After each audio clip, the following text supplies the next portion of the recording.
Good morning, good afternoon, and good evening, everybody. Thank you for tuning in to another Supatease video. And in this one, we will be reviewing the Destruction Warlock moving into Shadowlands in its entirety, considering both PvE and PvP, Radiant Mythic Plus, Arenas, and Battlegrounds, going over the baseline abilities that are coming back. We're about 2 months out, less than 2 months out from the expansion releasing, so things are starting to wind up. And Destruction Warlock is a specialization that, in my mind, has received a lot of improvements in areas where it was suffering in PvE, specifically with AoE and its ability to do AoE damage. In its baseline kit, it's getting a lot of curses returned to it and mobility that is going to be appreciated in PvP. All around, as the base kit for the Destruction Warlock, it's looking really good. Now, there are some downsides to it, and we will get to them when we get to them, but that is my initial assessment of the specialization. So you're going to notice when you log into Shadowlands that you'll have a Warlock spellbook, which means that these spells are available to all specializations of Warlock. And for the Destruction Warlock, you're getting Corruption. It's unlikely that this will be used rotationally, as it's not really functional. Perhaps if you had nothing else to use while moving, if you had no charges of Conflagrate, no soul shards, a very specific situation.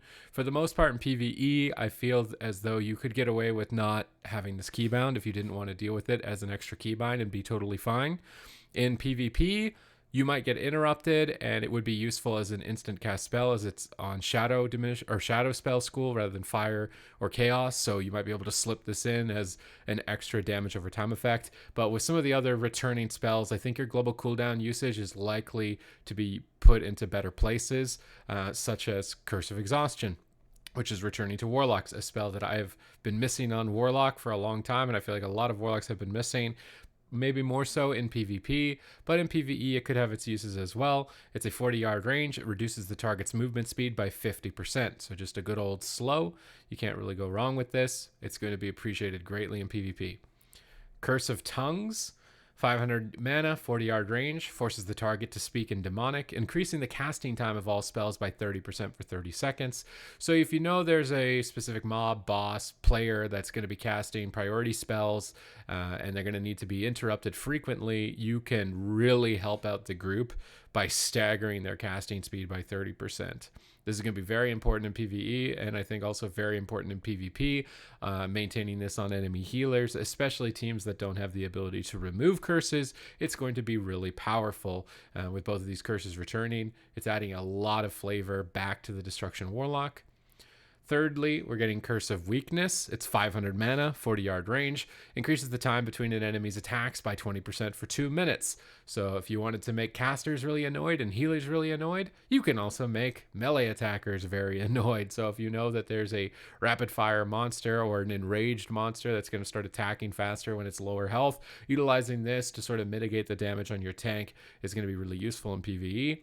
And also in PvP, if there's a rogue smacking at you, reduce their attack speeds by 20%. So any classes that are based around auto attacks, this is going to be almost mandatory to maintain. And then here we've got Demonic Circle returning to baseline.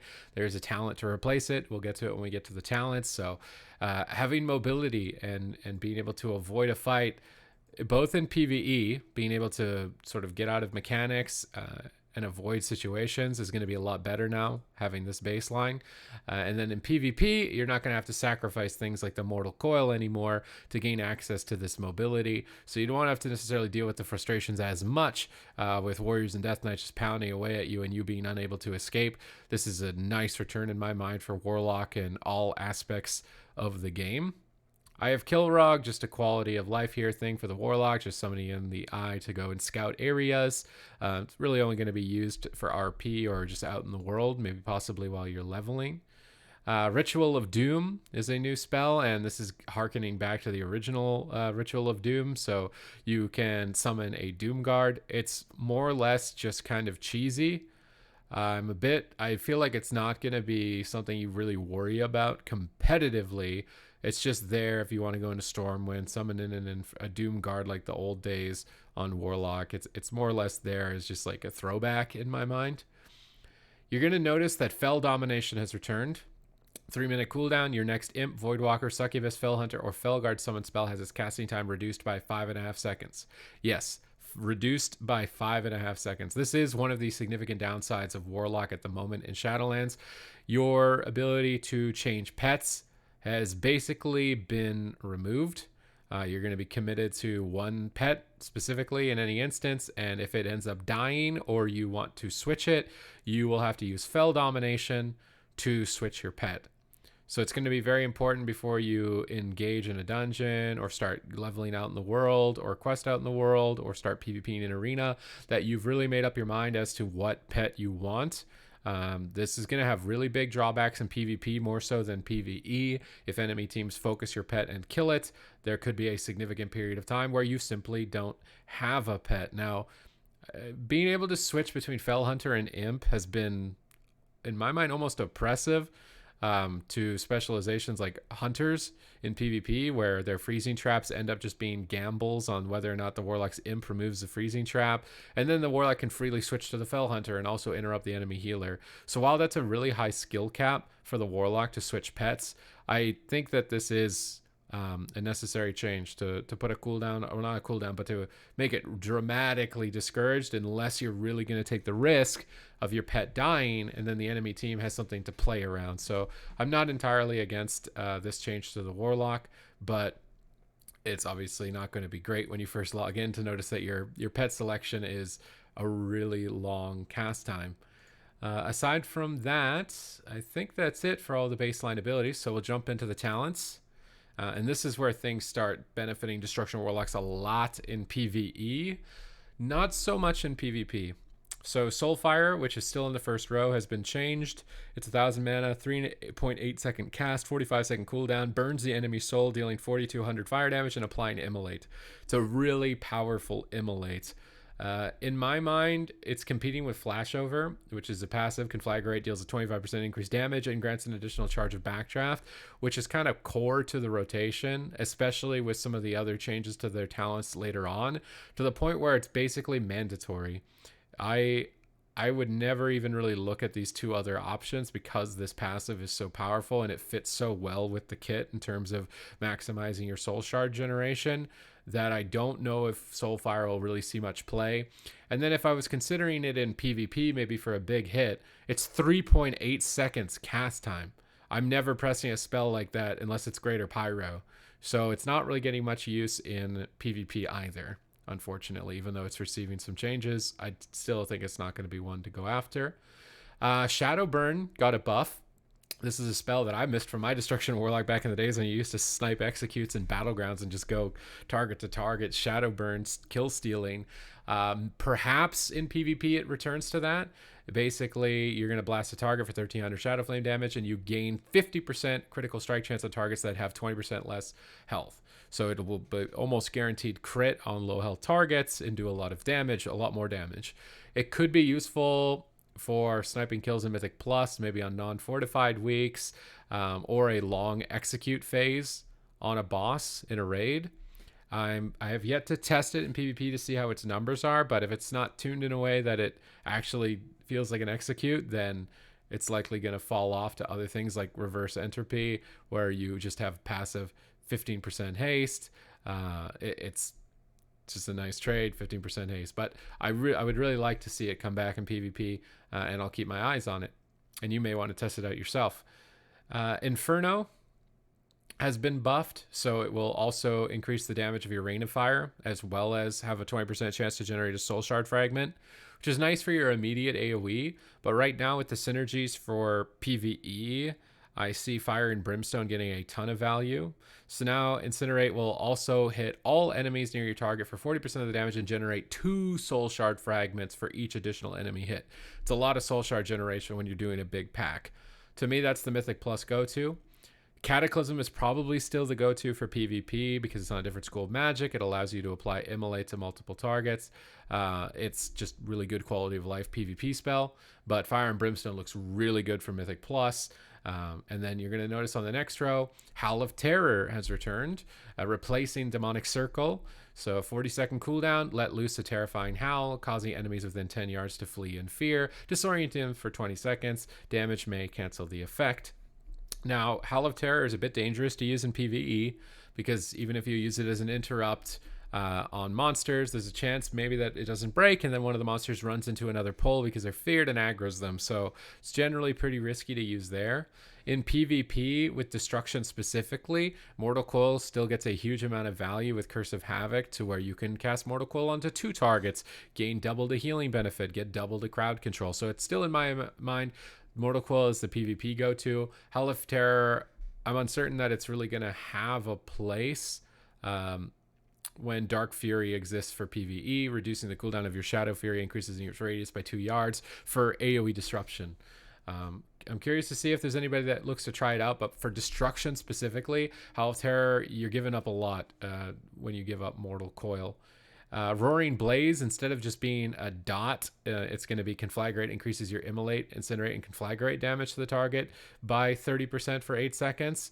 So interesting to see how this plays out maybe in PvP with Cremation, where Conflagrate deals up to an additional 3% of the target's maximum health.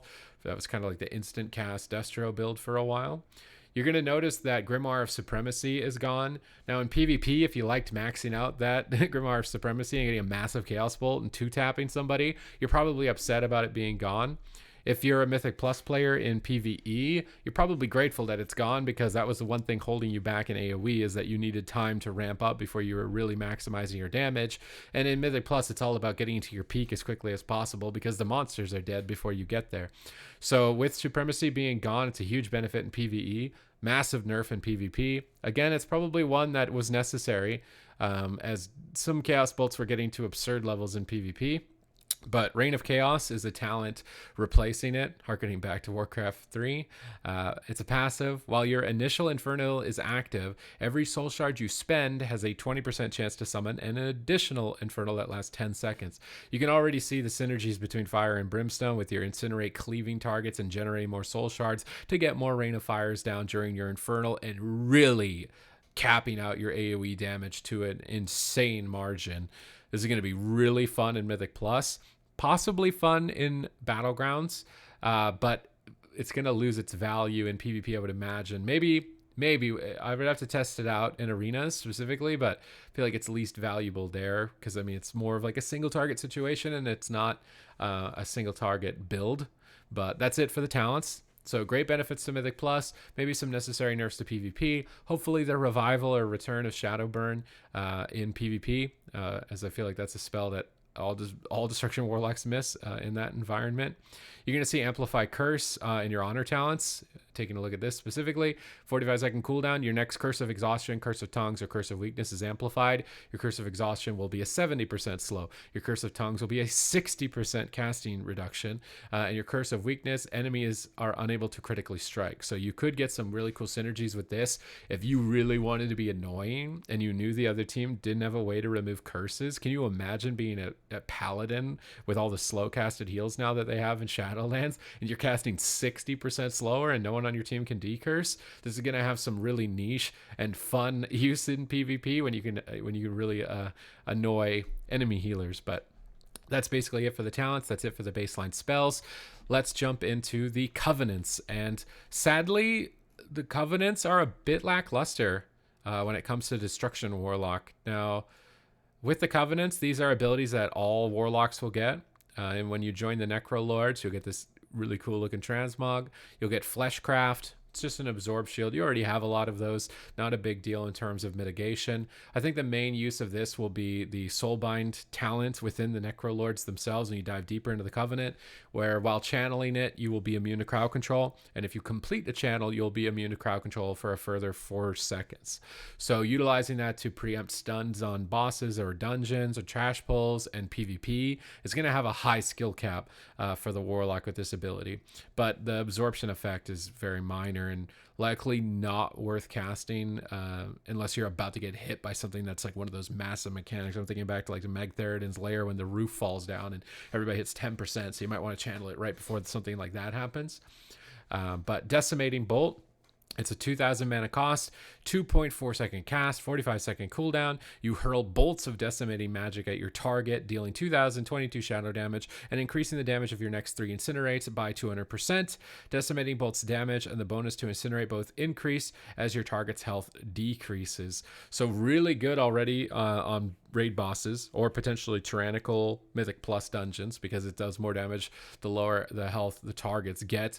It could also be really good on fortified weeks as well, where the trash monsters may spend a lot of time at lower health, and then all of those AoE incinerates from your fire and brimstone could be netting you a bunch of damage. This has really great benefits in PvE, but in PvP I see it being very difficult to use, as it's a 2.4-second cast, and incinerate isn't generally the ability that you think about in PvP when you think about Destruction Warlock.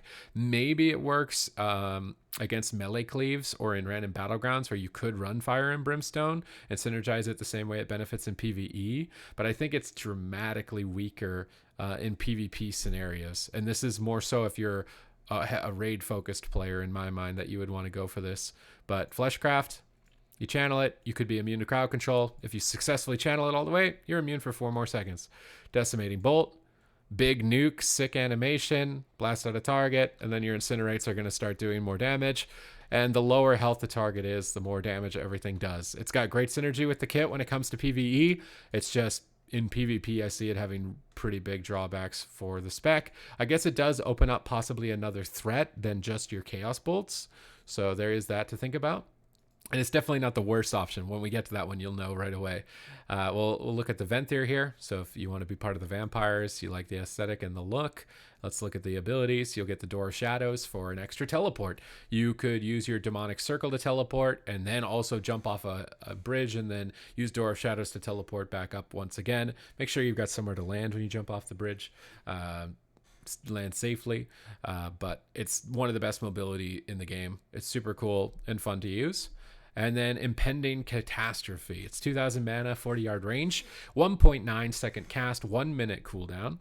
Call forth a cloud of chaotic anima that travels to the target enemy, dealing 1011 shadow damage to enemies in its path. When the anima reaches the target, it explodes, inflicting either Curse of Weakness or Curse of Tongues, and dealing 2800 shadow damage over 12 seconds to all nearby enemies. I'm a bit worried that Curse of Tongues or Curse of Weakness, is that random? Is it able to correctly tell which one would be more valuable, such as a monster with only a sword that melee swings, or a caster monster to reduce their cast speeds? There could be some downsides if it's not a smart spell in that regard, because I see the main benefit from this being the utility. It's pretty straightforward. It just does damage and it puts a dot on everybody. It's going to have a good use in PvP. I mean, if you land this into a group of melee DPS and then you just put Curse of Weakness onto all of them, it's got that utility benefit as well for Mythic Plus. It doesn't have the same type of synergy as the Necro Lords in my mind, so I feel like it's going to fall off in terms of its power, specifically in PvE, but it stands out better in PvP in my mind. Also, Venthyr get 25% interrupt reduction, which is really big in PvP. So to me, Venthyr is standing out as in the lead when it comes to PvP, and potentially falling off when it comes to PvE. But we've got Door of Shadows. You can teleport, you can go up and down, you can go across gaps, and it's really fun. Impending Catastrophe also looks fantastic. It's a really sick spell.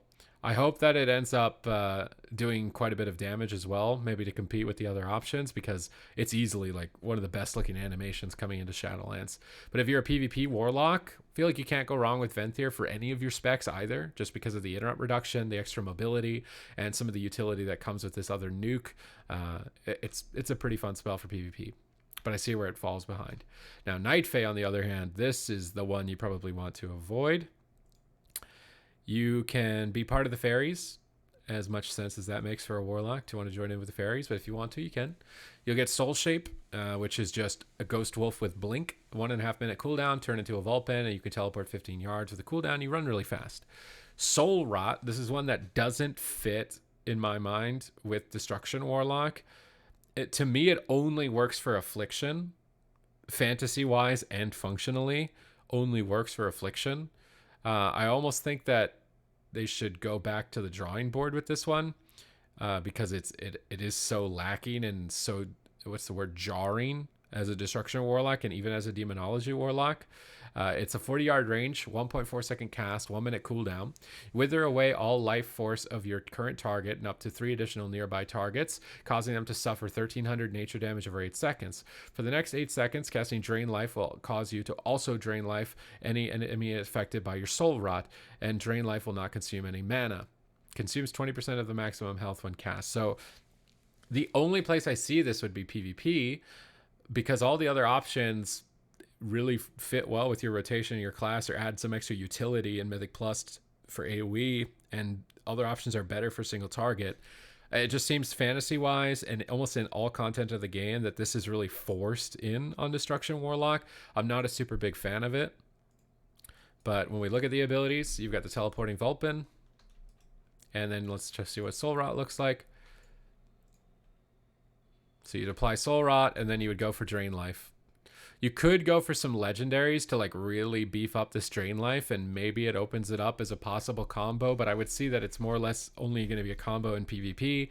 It's incredibly telegraphed. You're going to cast Soul Rot for 1.4 seconds, and then the enemies in PvP are going to know that you want to Drain Life, and they'll stop your channel on your Drain Life. So the PvP is the only place that I see where it would fit, but it has so much counterplay to it that I don't think it's worth going after a Legendary and possibly functioning much worse in every aspect of the game than any other Covenant. Night Fade's a bit of a disappointment at the moment in my mind. Kyrian, we're going to take a look at here. We got the Steward, so you can summon in and he'll just deliver you a vial for extra health. It will also remove curses, disease, poisons, and bleed effects. Really useful in most of the raids and raid and dungeons, because there's a lot of bleed effects. And then in PvP, generally speaking, warlocks struggle with things like assassination rogues that have heavy bleeds, especially with the serrated bone spike from a Covenant ability for rogues. So it's got good use in all of the game basically for its extra bit of utility. And then the Scouring Tithe, which is a 1000 mana, 40-yard range, 1.9 second cast, 40 second cooldown, deal 1000 arcane damage instantly, and 1500 over 18 seconds. If the enemy dies while affected by Scouring Tithe, you generate 5 soul shards. If they survive, Scouring Tithe's cooldown is refreshed. So in Mythic Plus, this is really good because you'll be able to generate a ton of soul shards if you snipe a target during your Infernal window, and you could drop a huge amount of Rain of Fires and then call in even more Infernals and get massive AoE. So to me, this stands out as really good for Mythic Plus, but probably not as good for single target raids as the Decimating Bolt. So you're choosing to be better in Mythic Plus but weaker in raids if you wanted to go with this one. In PvP, the fact that it resets if they survive does save it somewhat. I'm curious to see what the conduits offer, possibly increasing its potential when it comes to PvP, but in Mythic Plus, it's definitely a strong option. And let's just take a look at it. You'll summon in your little Steward, he'll deliver the vial, and then you can make rogues really mad. You can counter boss mechanics and dungeon mechanics, so really good utility. And then the Scouring Tithe, I think it's the tank monster. I don't want to piss off the tank monster. You'll apply Scouring Tithe, and it just ticks. And if it dies, you get soul shards back.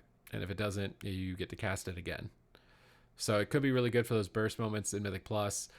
I feel like it's not going to be too... I guess the only other benefit is that it's an arcane spell. So in PvP, for example, if you were interrupted on this, you could cast other abilities. So it may still have be valuable in PvP just because of that. I feel like the Unending Catastrophe, I believe it's on Shadow, so it's still like you still have so many schools of magic that it's not that big of a deal. Kyrian gets stun reductions from standing still. As a Destruction Warlock, you do stand still a lot in cast, so you'll be benefiting from reducing crowd control effects like polymorphs, roots, and stuns when you stand still long enough. And you get bonus versatility as well from it if you're considering it for PvP. So it seems all right across the game in terms of a Covenant ability, but it seems like Night Fae, just avoid. Venthyr, really good PvP. Necrolord, really good for raids, decent for Mythic Plus. And then Kyrian, really good for Mythic Plus, maybe not so much for everything else. That's how I'm at least assessing the Covenants from first observation. But let's go and take a look here now at the legendaries for Warlock and what we're going to be getting in terms of effects and powers, potentially saving the Covenants.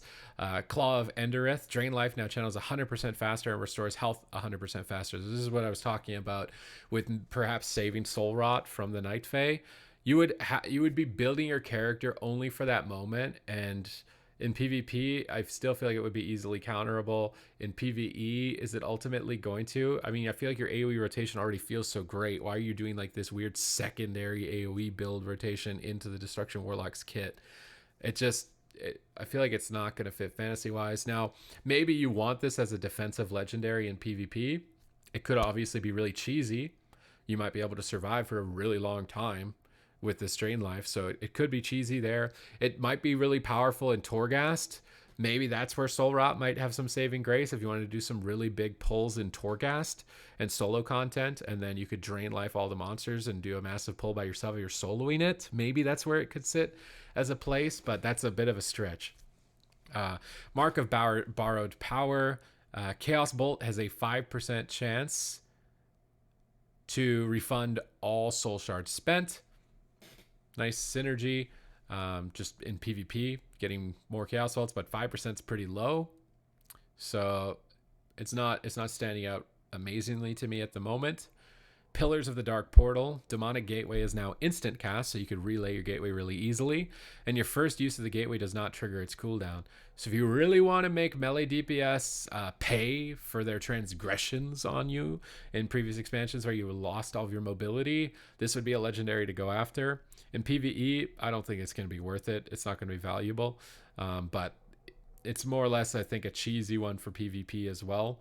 But maybe it works. If you're a Venthyr Warlock, that's a lot of teleports. You jump twice, you use the Door of Shadows, you port. I mean, you'll be all over the place, but I feel like you want some damage value, unfortunately. Wilfred's Sigil of Superior Summoning. Every soul shard you spend reduces the cooldown of your Infernal by 2 seconds. Now, that's really good for that Mythic Plus build. If you want to get a ton of Infernals out, proccing them off your Rain of Fire, this one seems like the Mythic Plus go-to, I would think, at least the way that it's standing out. That is really good. The other benefit is that this is a legendary that would work with your other specs of Warlock. So if you wanted a multi-spec, you could play Affliction and get your Dark Glare cooldown reduction, and you could get your Demonic Tyrant as Demonology. So it's a good multi-spec one, and the synergy with Infernal and PvE is really good.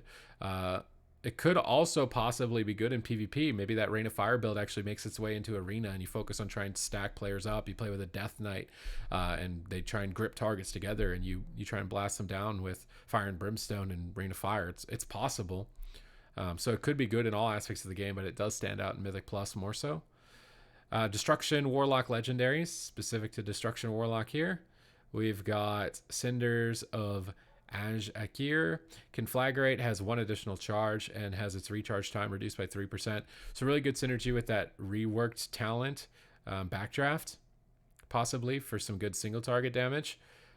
But outside of that, maybe in PvP it could also be good, especially with the honor talent that increases the damage of your Conflagrate. You might be able to get a lot of instant damage out. Embers of the Diabolic Raiment. I said that right? Incinerate now generates 100% additional soul shard fragments. Okay, that's insane. What? That's insane. Okay, that seems really good, especially for AoE. But it also benefits you on single target because you still use Incinerate on a single target. That seems really good for PvE. It could be good for PvP if that Rain of Fire build ends up being relevant in PvP. Madness of the Aj-Akir. Chaos Bolt increases the damage of Chaos Bolt by 10% and reduces the cast time of Chaos Bolt by 20% for 3 seconds. So you could chain a lot of Chaos Bolts together. That stands out to be really good in PvP in my mind. Possibly on raid bosses. Maybe it enables some of the talents that you don't normally take, such as Eradication, where Chaos Bolt increases the damage you deal to the target by 10%. Feel like that's a bit of a stretch because Flashover is so good. But this stands out more of a PvP legendary. Because building for AoE is so important in Mythic Plus. Odir Shawl of the Yirmanjar. Enemies marked by your Havoc take 15% increased damage from your single target spells. Havoc is pretty counterable in PvP when you remove it. Doesn't have the immediate soul shard generation to synergize with this new Rain of Fire build. You could just put Havoc on a boss and get 15% more damage, but that's kind of boring in a way. It could be really good, right? If it's tuned, it could be really good legendary, but it just seems kind of boring. Now let's move on to the conduits. Conduits are a new feature of Shadowlands. They function as basically gems for your talent trees, for your covenants. And you've got offense, defense, and utility. So potency are offense. For Destruction Warlock, we've got Ashen Remains. Chaos Bolt and Incinerate damage on targets with Immolate is increased by 5%, so rewarding you for maintaining your dot and getting a lot of single target damage. This is going to be really good in PvP, obviously, and I would imagine really good in PvE.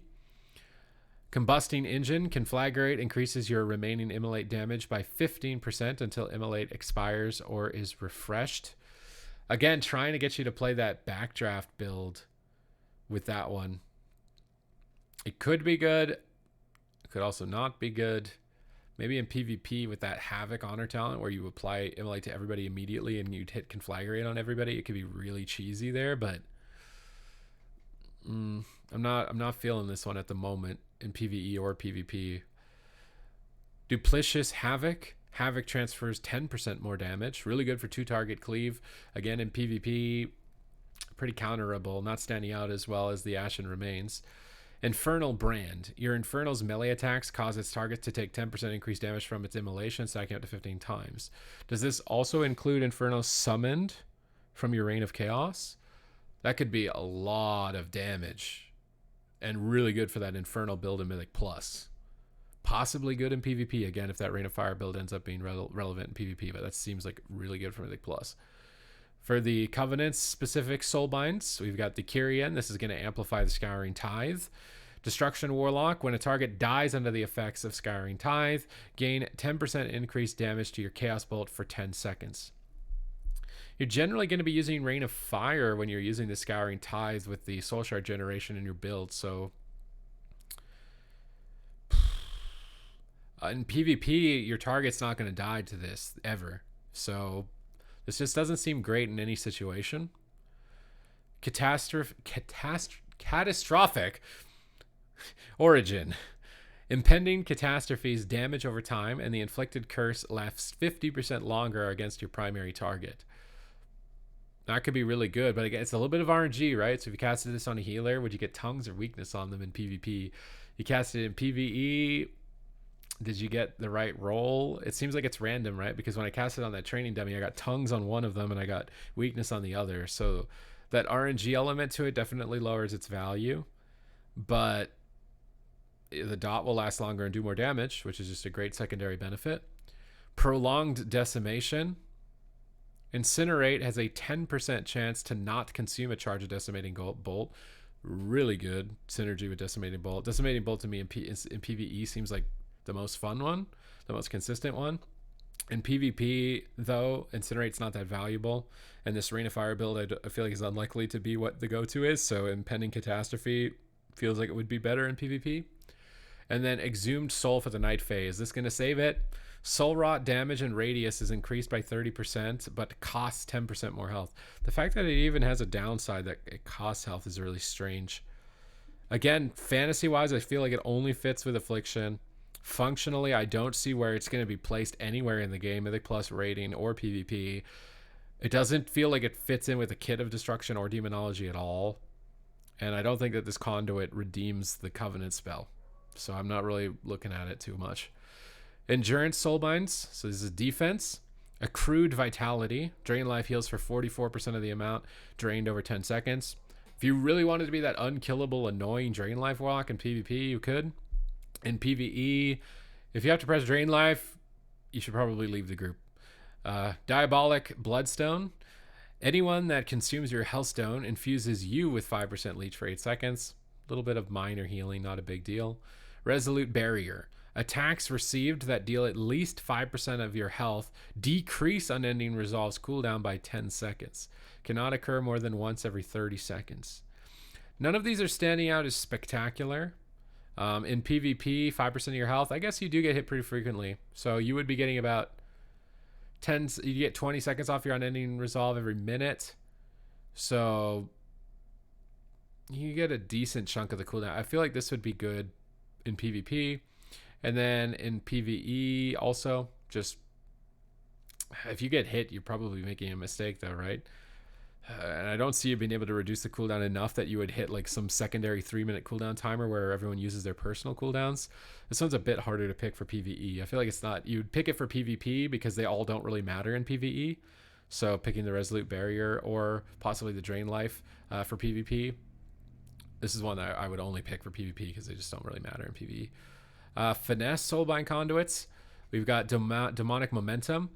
Demonic Circle increases movement speed by X%, so it's not determined, but moving faster after you portal is really great.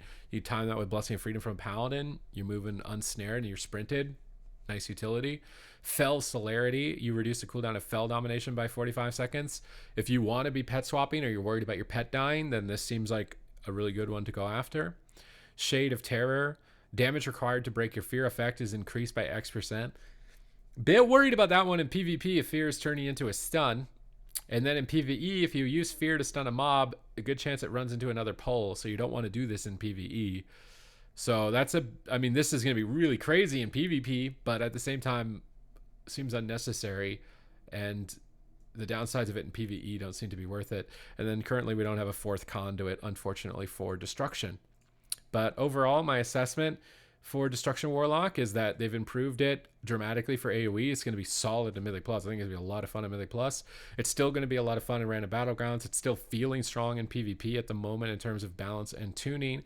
It's the downsides are that your pet is really difficult to manage. The Night Fae Covenant seems entirely useless or really cheesy and doesn't fit. And what else? I feel like it's about it. It's mostly positives. Mostly positives. I'm pretty excited for Destruction Warlock. I love the returning spells. Interested to see how the talents play out if we see Shadowburn return or not. It would be nice to see, but I'm not sold on it returning just yet. But that's going to be it for the Destruction Warlock. I hope you enjoyed the video. If you did, leave it a like, comment down below, and subscribe to the channel. If you want to check out other specializations, I've got class reviews for every specialization just about, or there will be at a certain point for Shadowlands moving forward. So if you want to kind of pick your main or see what's going on, I give my thoughts and my assessment of the specializations in those reviews. They'll be linked in a playlist above. And if you want to see a tier list for how I'm feeling about the specs overall and how they compare to other ones, I've also got a bunch of tier lists for different content and different points of view so that you can really narrow down what's going to fit your gameplay the best. And aside from that, thank you very much for watching, and I will see you in the next video.